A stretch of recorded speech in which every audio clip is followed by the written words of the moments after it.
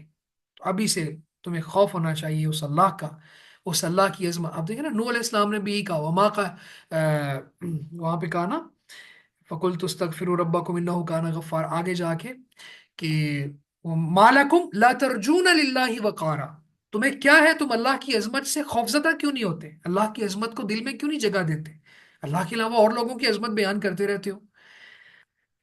وَهُوَ الَّذِي خَلَقَ السَّمَاوَاتِ وَالْأَرْضَ بِالْحَقِّ وَيَوْمَ يَقُولُ كُن فَيَكُونُ. یہ جی تو ہم یہ آیت دیکھ رہے تھے. وَهُوَ الَّذِي خَلَقَ السَّمَاوَاتِ وَالْأَرْضَ بِالْحَقِّ، اور وہی ہے جس نے آسمانوں اور زمین کو حق کے ساتھ پیدا کیا. وَيَوْمَ يَقُولُ كُن فَيَكُونُ، اور جس دن وہ کہے گا ہو جا تو وہ ہو جائے گا.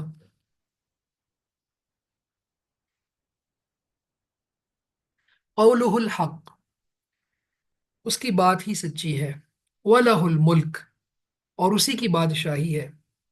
یوم ينفخ فی الصور، جس دن سور میں پھونکا جائے گا، اور اسی کی بادشاہی ہوگی جس دن سور میں پھونکا جائے گا. عالم الغیب والشہادہ، غیب اور حاضر کو جاننے والا ہے. وَهُوَ الحکیم الخبیر، اور وہی کمال حکمت والا، پوری خبر رکھنے والا ہے. اور وہی ہے جس نے آسمانوں اور زمین کو حق کے ساتھ پیدا کیا، اور جس دن وہ کہے گا ہو جا تو وہ ہو جائے گا.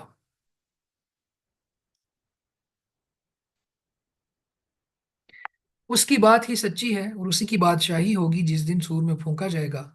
غیب اور حاضر کو جاننے والا ہے، اور وہی کمال حکمت والا ہے، ہر طرح خبر رکھنے والا ہے. اس آیہ مبارکہ میں سب سے پہلے تو اللہ رب العزت نے آ، دو بڑی بڑی جو مخلوقات ہیں، آسمان اور زمین، اس کے بارے میں بتایا کہ اللہ تعالیٰ نے اس کو پیدا کیا، آسمانوں کو اور زمین کو اللہ نے پیدا کیا. پھر فرمایا بالحق، حق کے ساتھ پیدا کیا. یہ کیا مطلب ہے؟ کہ خاص مقصد کے لیے پیدا کیا ہے، یعنی فضول پیدا نہیں کیا، یہ مانا ہے. پھر فرمایا، آپ دیکھیں نا قرآن مجید میں بہت سے مقامات پہ اللہ رب العزت نے آسمان و زمین کی اور کائنات کی تخلیق کا مقصد بیان کیا ہے. سورہ الملک میں لیبلوکم ایکم احسن عملا، ٹھیک ہے، وما خلقت الجن والانس لیعبدون، معروف آیت ہے. اسی طرح وسخر لکم ما فی السماوات وما فی الارض جميعا منہ. پھر اسی طرح وهو الذی خلق لکم ما فی الارض جميعا. تو یہ سب کچھ کس لیے پیدا کیا ہے؟ ایک خاص مقصد کے تحت یہ کائنات بنی ہے. پھر یہ کائنات تباہ ہوگی، اگلا جہان، اس میں سب لوگ منتقل ہوں گے. تو یہ خاص مقصد ہے اس کائنات کو بنانے کا. یہاں بھی پھر مجھے کچھ باتیں یاد آ جاتی ہیں. بعض لوگ کہتے ہیں جی کہ یہ ساری کائنات جو ہے یہ صرف ایک ہستی کے لیے بنی ہے، اور اس میں پھر لوگ ڈیوائیڈ ہو گئے. بعض نے کہا کہ آخری نبی محمد صلی اللہ علیہ وسلم کے لیے بنی ہے، اور بعض نے کہا کہ شیخ عبد القادر جیلانی کے لیے بنی ہے. کیسی فضول باتیں کرتے ہیں یہ. یعنی قرآن مجید کا کہیں بھی آپ کو یہ چیزیں نہیں ملیں گی کہ کسی خاص ہستی کے لیے یہ کائنات اللہ نے بنائی. یہ ملے گا کہ اللہ تعالیٰ نے کائنات بنائی انسانوں کے لیے، اور انسانوں کو آزمانے کے لیے، اور پھر کائنات تباہ ہو جائے گی، اور اس کے بعد پھر اگلا جہان ہوگا. یہاں جو دار الامتحان تھا اس کا پھر وہاں ریوارڈ ملے گا.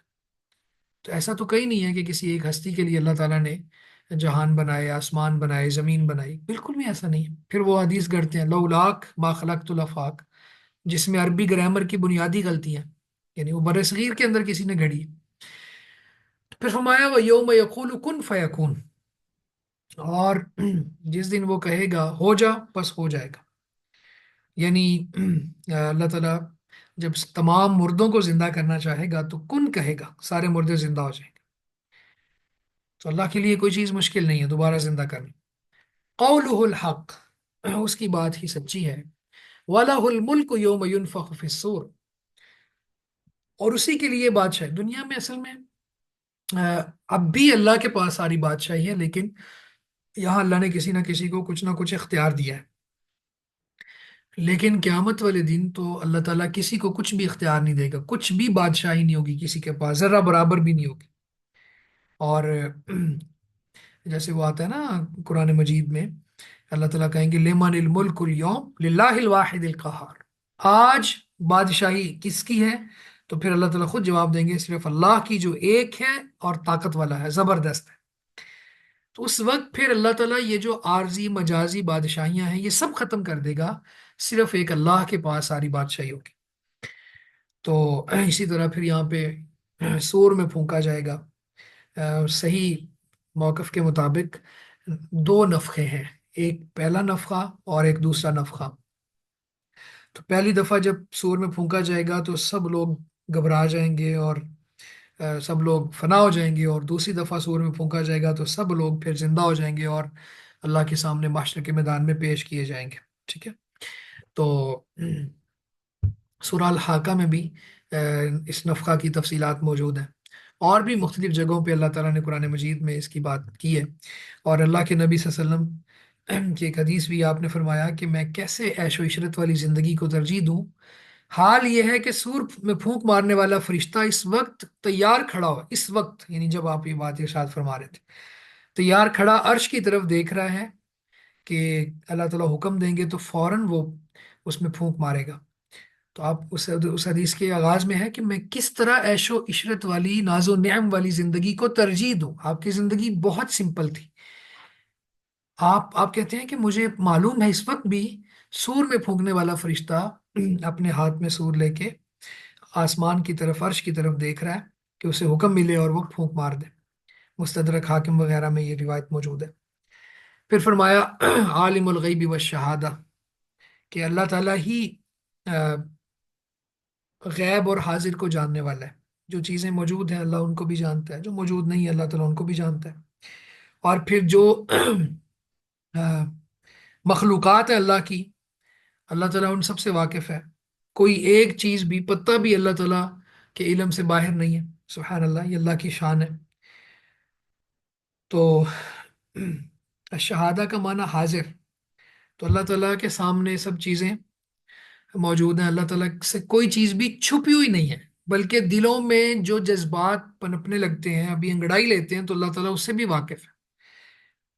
پھر فرمایا وَهُوَ الحکیم الخبیر، اور وہ کمال حکمت والا ہے، سب کچھ جاننے والا ہے، خوب خبر رکھنے والا ہے، یعنی اس کے جتنے بھی فیصلے ہیں وہ حکمت پر مبنی ہے، پھر ہر چیز اس کے علم میں ہے، اس کے علم سے باہر کچھ نہیں ہے۔ ٹھیک ہے؟ تو یہ 73 نمبر آیت تک ہم رکھیں گے۔ اس کے بعد اصل میں آگے پھر ابراہیم علیہ السلام کا ایک پورا موضوع شروع ہو رہا ہے، جنہوں نے اپنے والد کے ساتھ مکالمہ کیا، پھر آگے کچھ واقعات ہیں اور ابراہیم علیہ السلام نے کس طرح سے توحید کے دلائل دیے اپنی قوم کو، اور کچھ انداز میں بعض اوقات گھیر کے بھی ان کو سمجھایا۔ تو یہ انشاءاللہ ہم اگلے اگلے سیشن میں پڑھیں گے۔ کسی کا کوئی سوال ہے اب تک کی ہماری بات میں، یا کوئی آپ میں سے ایڈ کرنا چاہے تو پلیز کریں جی۔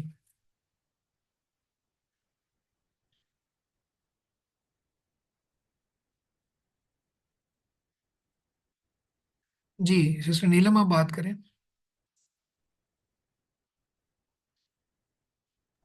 السلام علیکم سر۔ وعلیکم السلام۔ سر جیسے یہ شیئر کرنے والے کو اللہ سبحانہ تعالیٰ معاف نہیں کریں گے، تو ہر مسلمان جو ہے وہ اپنی سزا پوری کر کے جہنم میں سے نکل آئے گا نا؟ ہوں۔ لیکن جو شیئر کرنے والے مطلب اس کے بارے میں تو یہی پڑھا ہے کہ اس کو معاف نہیں کیا جائے گا، تو جو مسلمان پھر شیئر کرتے ہیں یعنی وہ جہنم سے پھر نہیں نکالے جائیں گے؟ جی پہلے سمجھ لیں کہ کلمہ گو مشرک اور کلمے کے بغیر جو مشرک ہیں، ان کا آخرہ میں جہنم میں رہنے کے اعتبار سے حکم ایک ہی ہے۔ مثلا تین طرح کے لوگ نوٹ کر لیں آپ، تین طرح کے لوگ خلد معبد فی النار ہیں، ہمیشہ آگ میں رہیں گے۔ ان کے علاوہ باقی سب اہل ایمان کو نکال لیا جائے گا۔ نمبر 1 مشرک، نمبر 2 کافر، نمبر 3 منافق اعتقادی، جس کا عقیدہ منافقوں والا تھا، یعنی اوپر سے مسلمان تھا اندر سے مسلمان نہیں تھا۔ یہ تین طرح کے لوگ ایسے ہیں کہ جو ہمیشہ ہمیشہ جہنم میں رہیں گے. ان کے لیے جیسے ابھی سسٹر ذکرا نے ان چیٹ باکس میں میسج کیا ہے کہ شہید بھی ان کی سفارش نہیں کریں گے، انبیاء بھی ان کی سفارش، ان کے حق میں کوئی سفارش قبول ہی نہیں کی جائے گی، نہ کسی کو کرنے دی جائے گی. تو اس کے علاوہ پھر باقی جو کوئی زانی، قاتل، آ، یا غیبت کرنے والے، یا جو بھی باقی کبیرہ گناہ ہیں، کبائر کا ارتکاب کرنے والے مومن، لیکن ان تین کیٹیگریز کے اندر وہ فال نہیں کر رہے ہیں، تو پھر ان کو سزا بھگتا کے اللہ تعالیٰ نکال لیں گے. ان کی سزا کا بھی پھر تین طرح سے ہے، یا تو دنیا میں ہی مل جاتی ہے، یا برزخ میں مل جائے گی، یا آخرہ میں جہنم میں مل جائے گی، اور پھر اس کو ان کو نکال لیا جائے گا. لیکن اگر کسی کے دل میں رائی کے دانے کے برابر بھی کفر، شرک ہے یا نفاق ہے. نفاق کی دو قسمیں ہیں، ایک قسم ہے عملی نفاق. عملی منافق کو نکال لیا جائے گا، یعنی جو بات کرتا ہے، جھوٹ بولتا ہے، خیانت کرتا ہے، تو یہ سزا بھگتے گا، نکل آئے گا. لیکن اعتقادی عقیدے کا منافق وہ نہیں نکلے گا. وہ کون ہے؟ کہ جو دل سے نہیں مانتا، اوپر اوپر سے، جیسے عبداللہ بن ابی اور اس کے ساتھی تھے. تو یہ تین طرح کے لوگوں کے حق میں نہ سفارش ہے، نہ ان کو جہنم سے نکلنا ہے. یہ ہمیشہ مخلد معبد فی النار ہے. ان کے علاوہ باقی سب یہ کلمہ پڑھتے ہوں. اب منافقین تو نمازیں پڑھتے تھے اللہ کے رسول کے پیچھے باجماعت، فجر کے وقت آنا کتنا مشکل ہوتا ہے، لیکن اس کے باوجود وہ فی الدرک الاسفل من النار قرآن نے کہا ہے ان کو. کیوں کہا ہے؟ اس لیے کہ وہ ان تین کیٹیگریز کے اندر ہے. ایسے لوگ نمازیں پڑھیں، آپ کفر کی بات کریں یا شرک کی بات کریں، تو بعض کافر اور مشرک ایسے بھی ہیں جو اسلام کو اسٹڈی کرنے کے لیے یا اسلام کا لبادہ اوڑھ کے آ جاتے ہیں، وہ کلمہ بھی پڑھتے ہیں، نمازیں بھی پڑھتے ہیں، تو ان کا کوئی اعتبار نہیں. ٹھیک ہے، آپ سمجھ آ گئی. یہ تین طرح کے لوگ، یہ آپ سے میں وائوا میں پوچھ بھی سکتا ہوں کہ کون سے تین طرح کے لوگ ہیں جو ہمیشہ آگ میں رہیں گے، تو آپ نے کہنا ہے کافر، مشرک اور منافق اعتقادی. جی. یہ سسٹر ذکرہ پوچھ رہی تھی شہید کو سفارش کا حق دیا جائے گا. بالکل دیا جائے گا.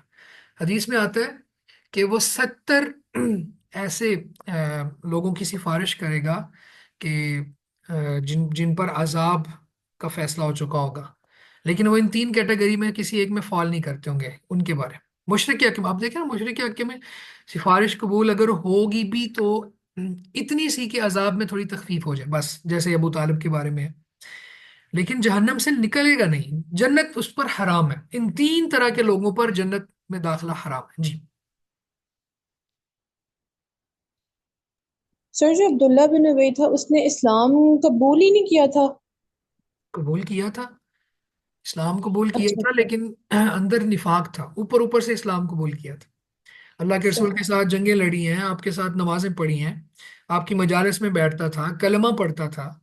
بلکہ ایک دفعہ جب آپ سے کہا گیا کہ اس کو قتل کرتے ہیں، تو آپ نے کہا کہ لوگ کہیں کہ محمد صلی اللہ علیہ وسلم اپنے ہی ساتھیوں کو قتل کر رہے ہیں. ٹھیک ہے، تو یعنی وہ اس طرح آپ کے ساتھ رہتا تھا، لیکن اندر سے منافق تھا. جی.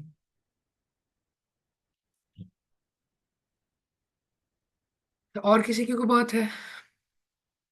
سر لیکن اسلام قبول کرنے کے لیے تو یہ ضروری نہیں ہوتا کہ انسان دل کے زبان کے ساتھ ساتھ دل سے بھی اس کا اقرار کرے؟ ہاں، تو ایسا نہیں کیا نا اس نے.